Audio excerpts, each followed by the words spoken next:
नमस्कार, मी संदेश पवार। आज आता आपण भोईन चौकीच्या इकडे आलेलो फेरीवाल्यांच्या संदर्भात महानगरपालिका मुख्यालयामध्ये जाऊन सुद्धा आम्ही अर्ज केलेला आहे। फेरीवाल्यांचा जो बाजार वाढता भाव जो कर आहे, बाजारपावती जे घेतात ते जिजिया कराच्या माध्यमासारखं म्हणजे वाढून जे कर घ्यायला लावलं त्या संदर्भात।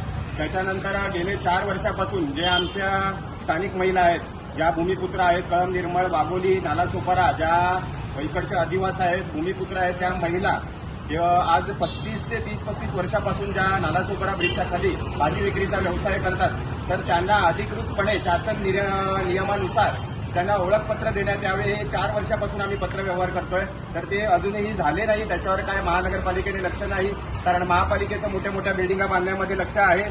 त्याच्यामुळे त्यांना लक्ष वेधून घेण्यासाठी त्यांना आता आम्ही आंदोलनाचा इशारा दिलेला आहे। पुढच्या 24 तारखेपासून आम्ही ठिय्या आंदोलन करणार आहोत। आमच्या मागण्या जोपर्यंत पूर्ण होणार नाही तोपर्यंत आम्ही आंदोलनाला बसणार आहोत। आणि अजून राहिला म्हणजे जे बाहेरून आलेले परप्रांतीय ज्या आतगाड्या वगैरे लावून जो रस्ता ब्लॉक करतात, त्यांना पब्लिकला वाटते की इकडे फेरीवाले रस्ता ब्लॉक करतात, तर ते महानगरपालिकाच रस्ता ब्लॉक करते।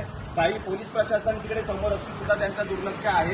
तर जे हातगाड्या त्या चौकीच्या समोरच लागतात, तर त्या पोलिसांनी सुद्धा सहकार्य करायला पाहिजे। त्या अनधिकृत हातगाड्या त्या तिथे लावून द्यायला ना पाहिजेत।